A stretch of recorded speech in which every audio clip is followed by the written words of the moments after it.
Hey guys, Jacqueline Fernandez here at the Alert Desk again this afternoon. Thank you so much for joining me today.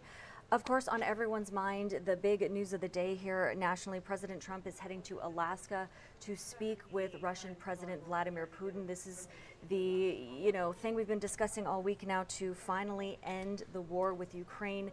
Now, noticeably absent from this meeting, though, is the Ukrainian President Volodymyr Zelensky. So the hope is that this initial meeting will go well. There are plans to have another meeting with Putin, and then we'll see what happens at the negotiating table from there. I do want to let you all know, though, that we do have more information on this story now. We're going to head to one of our NBC reporters who is bringing us all this information for you right now. Let's head over there and hear what she has to say.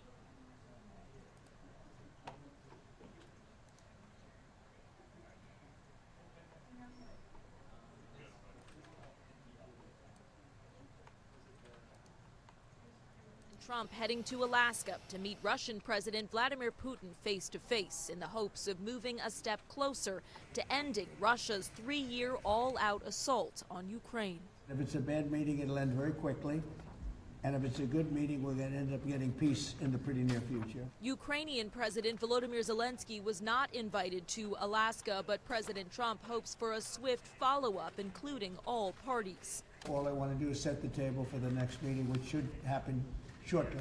Zelensky meeting instead this week with European allies, signaling their support and determination to hold the line against further Russian aggression, including prioritizing a ceasefire and security guarantees for Ukraine over any talk of giving up Ukrainian territory.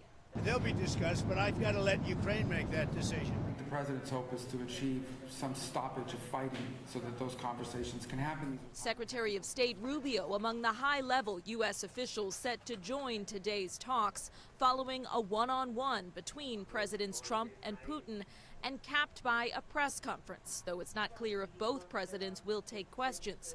During a 2018 Helsinki summit, President Trump took criticism for appearing to defer to Putin over questions about Russian meddling in the 2016 election. In recent weeks, he's sharpened his tone as Putin has defied repeated calls to stop the assault on Ukraine. We get a lot of bull thrown at us by Putin, if you want to know the truth. Now voicing optimism that both sides will agree to a long-sought peace. In Washington, Alice Barr, NBC News.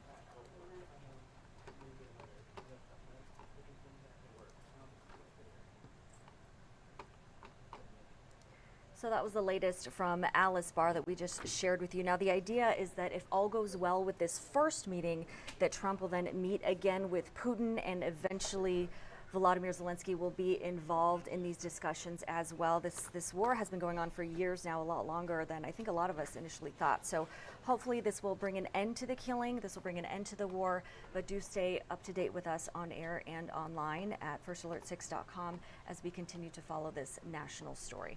In the meantime, reporting here at the Alert Center, I'm Jacqueline Fernandez.